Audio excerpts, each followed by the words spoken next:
नमस्कार। समय मौजूद है प्रताप नगर मंदिर पर। आज जो अंतर्राष्ट्रीय मानव संगठन की जो मीटिंग रखी गई थी तमाम मुद्दों को लेकर, जिसमें प्रदेश से तमाम अधिकारी मौजूद रहे हैं। तो आइए उस बारे में थोड़ी चर्चा करेंगे कि आज जो अंतर्राष्ट्रीय मानव संगठन की मीटिंग रखी, किन बिंदुओं पर मीटिंग हुई है और आगे क्या रूपरेखा रहेगी। इन तमाम बातों को लेकर आज हम उसी जगह मौजूद हैं। तो हमारे साथ जो प्रदेश अध्यक्ष हैं अशोक सिंह जी भी मौजूद हैं, आर दीक्षित जी भी मौजूद है और तमाम कार्यकर्ता भी मौजूद है और निवाड़ी जिले से भी तमाम कार्यकर्ता मौजूद है। इस संबंध में थोड़ा सा से बात करेंगे। तो सर, सबसे पहले आपका हमारे चैनल में बहुत बहुत स्वागत है। धन्यवाद। आज जो मीटिंग रखी गई इसका मेन उद्देश्य क्या है, आगे क्या रूपरेखा रहेगी? इसका मेन उद्देश्य ये है कि हम लोग चाहते हैं कोई भी गरीब, असहाय, बेसहारा, बीमार, पीड़ित और जो कानूनी मदद चाहता है उसका हम लोग पूरी श्रद्धा और निष्ठा भाव से तन मन धन से सहयोग करें।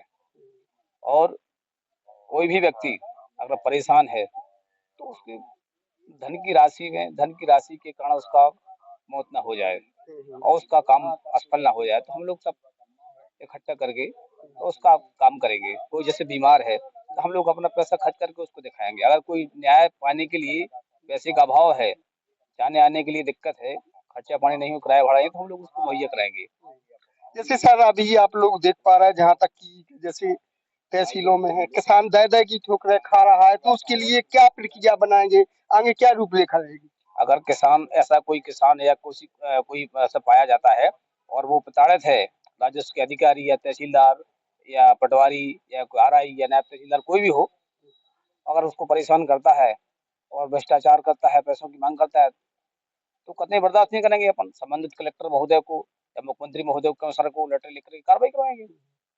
तो जैसा कि आप लोग देख पा रहे हैं, अंतर्राष्ट्रीय मानवाधिकार सुरक्षा संगठन उन वीर सिपाहियों से कम नहीं है जो आज भी देश की सीमा पर खड़े हुए हैं। इस प्रकार जो कि अंतर्राष्ट्रीय मानव संगठन के वीर लोग हैं, आज भी सबकी सेवा के लिए तत्पर तैयार।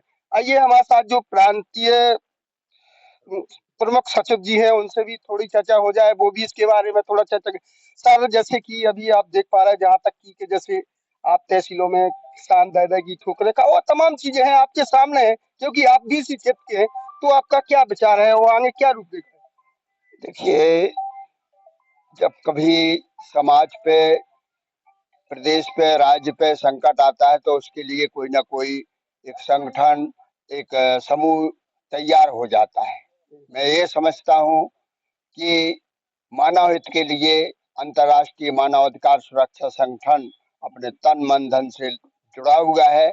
और किसान हो, चाहे कोई महिला हो, कन्या भ्रूण हत्या से संबंधित कोई प्रकरण हो, या भ्रष्टाचार से संबंधित कोई प्रकरण हो, अथवा नल जल योजनाएं, शासन की योजना से जो वंचित रह रहा है, उन योजनाओं को समाज तक पहुंचाने का मेरा मंतव्य है, संगठन का उद्देश्य है। संगठन चाहता है कि शासन की जो योजनाएं हैं हर इकाई तक पहुंचे। उस पहुंचाने में हमारा संगठन माध्यम का काम कर रहा है। जैसे सर अभी के आप देख पा रहे हैं जहां तक कि संगठन के कुछ पदाधिकारी है प्रताड़ित है, परेशान है, जैसे कि आप देख पा रहे थे कल जो जतारा थाना में अपना जो संगठन का पाल है उसको भी दिक्कत थी, तो उसमें क्या आपने रूपरेखा बनाई?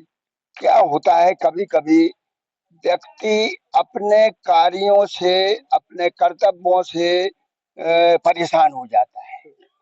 उसको हम लोग सहारा दे सकते हैं, परंतु उसको उस मार्ग पर चलना चाहिए जिसमें समाज चाहती है कि ये सदमार्ग है। और जब वो अपने मार्ग से भटक जाता है तो जिस प्रकार तालाब भरने पर जो कचरा होता है वो किनारे लग जाता है। अपन कितना कोशिश करें, परंतु कोशिश की जाएगी। जो प्रताड़ित हैं और उस प्रताड़ना को अपन लोग हल निकालेंगे मिलजुल के, और मेरा पूरा सहयोग रहेगा, संगठन का पूरा सहयोग रहेगा, और हम सब प्रकार से उसकी सहायता करने के लिए तैयार हैं। तो भैया जैसा कि आप लोग देख रहे हैं कि अभी संगठन में कुछ लोग आए और हमारे कर्मचारी भी साथ भी दे रहे हैं। अभी हमारे साथ थाना प्रभारी भी मौजूद है, थोड़ी उनसे भी चर्चा हो जाए, उनकी क्या राय है संगठन के लिए। तो सर आप जैसे कि हमारा जो संगठन है तो उसके लिए आप किस प्रकार मदद करते हैं और क्या आगे आपकी जो रूपरेखा रहेगी? संगठन के लिए हमारी हमेशा से सहयोग है और रहेगा। और मैं चाहता हूँ कि जिस नाम से संगठन है अंतर्राष्ट्रीय मानव अधिकार संगठन, उसी तरह से मानव के अधिकारों के लिए काम करता रहे। और कभी भी किसी भी समय अगर पुलिस प्रशासन की जरूरत है तो पुलिस प्रशासन हमेशा उसके लिए तत्पर है। तो भैया जय हिंद जय भारत। हमारा संगठन असहाय, बीमार, पीड़ित, बेसहारा ऐसे लोगों की पूरे निष्ठा और तन धन से मदद करता है। इसका मुख्य उद्देश्य क्या है सर? इसका मुख्य उद्देश्य है कोई व्यक्ति भूखा न रहे, ज़रूरतमंद व्यक्ति को उसको जो ज़रूरी चीज़ें हैं वो उपलब्ध कराना, शासन प्रशासन से सहयोग लेना, शासन प्रशासन का सहयोग लेना। आज सा जो मीटिंग रखी गई इसका मेन उद्देश्य क्या है? जो इस मीटिंग का मेन उद्देश्य है कि टीकमगढ़ जिले में हमारे 750 पदाधिकारी हैं और भी ज़्यादा से ज़्यादा अपन को पदाधिकारी जोड़ना है कि जो एक ग्राम पंचायत क्षेत्र तक ग्राम तक पहुँचे एक एक पदाधिकारी और लोगों की समस्याएं जाने कि वास्तव में कोई किस उससे पीड़ित है, कोई बीमार तो नहीं है, कोई गवर्नमेंट की योजना से वंचित तो नहीं है, किसी कोई नाजायज किसी के साथ शोषण तो नहीं हो रहा है, किसी का उत्पीड़न तो नहीं हो रहा है, हमारी माताएं बहनें जो हैं वो सुरक्षित हैं, उनकी कोई वो तो नहीं है समस्या, उसका हम लोग निदान करवाने में पूरा सहयोग करते हैं और शासन प्रशासन को पत्र लिखवा करके कार्रवाई करवाते हैं अगर कोई गलत होता है तो। अभी मध्य प्रदेश में आपके संगठन से कितने लोग जुड़े हुए मध्य हैं? प्रदेश में 38,742 पदाधिकारी हैं। सर, एक मुद्दा जेवर ग्राम पंचायत का आपके संगठन द्वारा उठाया गया था, 2 विकलांग पति पत्नी का। उसमें जो है महिला बाल विकास द्वारा उसकी जो उसको मृत घोषित कर दिया था उसकी पत्नी को, और वो जिंदा है। वो संगठन ने आवाज़ उठाई तो उसमें केवल उनको विकलांग वित्ती तो मिलने लगी, लेकिन जो लाडली बहना का लाभ है वो उसको नहीं मिल पा रहा, इसलिए कि उसकी जो आईडी थी वो मृत घोषित होने के बाद ख़त्म हो गई। देखिए, अगर उसमें ऐसा किसी ने कृत्य किया है कि बड़ा कृत्य है कि जो व्यक्ति जिंदा है और उसको मृत घोषित कर सर्टिफिकेट किसने जारी किया मृत्यु प्रमाण पत्र? पंचायत सचिव ने किया क्या? जी हाँ। तो पंचायत सचिव ने किया है तो उसका हम संज्ञा लेकर के आवेदन दें और हम कलेक्टर टीकमगढ़ से बात करते हैं इस विषय में और माननीय मुख्यमंत्री महोदय की पत्र लिख करके अवगत कराएंगे, उस पर कार्रवाई कराएंगे। सारे पेपर आपके दीक्षित जी के पास हैं। मैं चाहूँगा कि उन विचारों की हर संभव मदद की जाए। पूरी तन मन धन से उसकी मदद की जाएगी। ऐसे कतई बर्दाश्त नहीं होगा जो व्यक्ति जिंदा है उसको मृत घोषित कर दिया जाए, उसको निश्चित रूप से वैधानिक कार्रवाई करवाई जाएगी। निश्चित रूप से मैं माननीय मुख्यमंत्री जी को पत्र लिखूंगा और मैं कल सागर कमिश्नर साहब से भी बात करूंगा। ऐसे जिले में कई मामले हैं।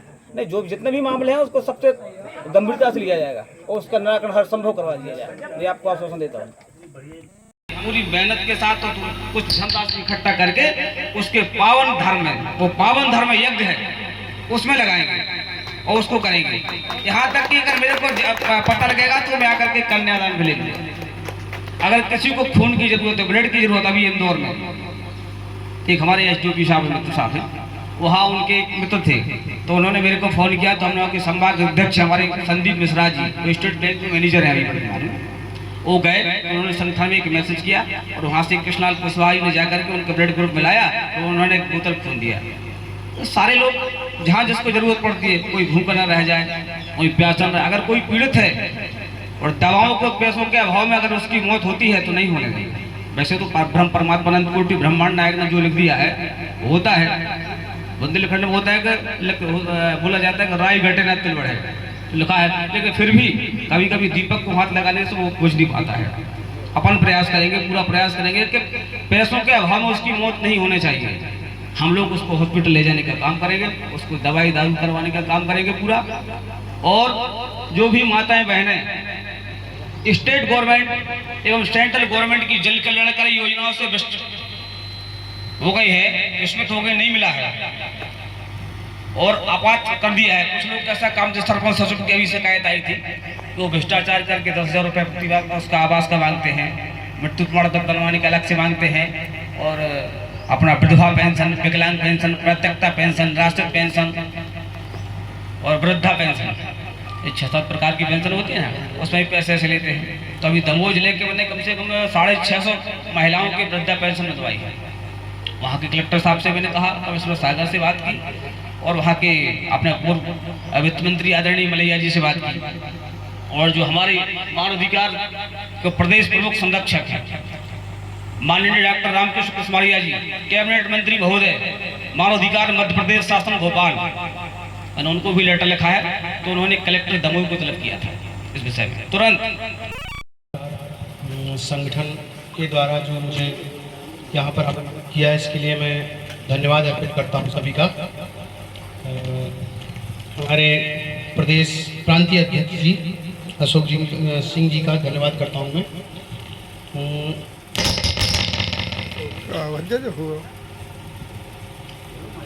आज के प्रोग्राम में मुझे आमंत्रित किया गया है। मैं अच्छे समझ सकता हूँ कि पुलिस और पत्रकार और मानवाधिकार से संबंधित जितने भी संगठन हैं, इनका कहीं ना कोई नाता रहता है, क्योंकि पुलिस रोज़मर्रा की ज़िंदगी में कोई ना कोई ऐसे काम तो ज़रूर करती है जिससे कहीं ना कहीं कुछ गलतियाँ होती हैं या किसी व्यक्ति का भला होता है।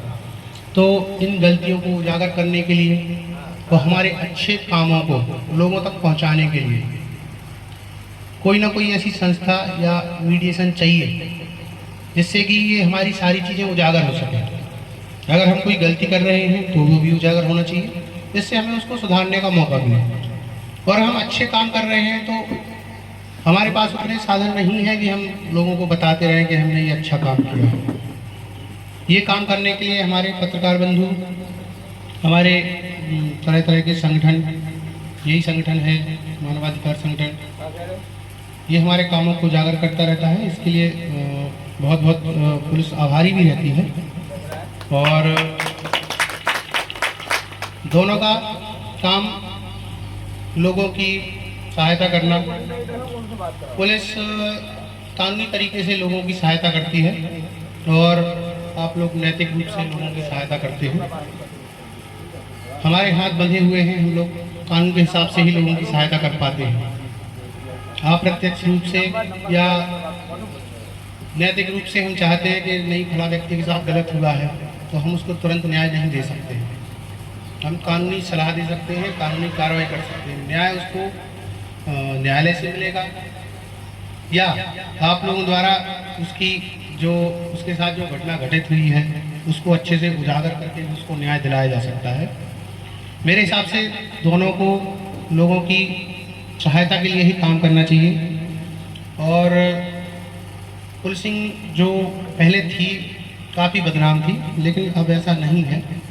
ऐसे ये तो आप लोग भी महसूस कर रहे होंगे। आजकल मीडिया का ज़माना भी है, लोग एक्टिव हो गए हैं, एक फ़ोन पे सब कुछ पता। 5 लाख की 4,99,000 की अब ऐसे बाकी उपयोगिता प्रमाण पत्र की जवाबदारी हम कल्याण साहब बात की साहब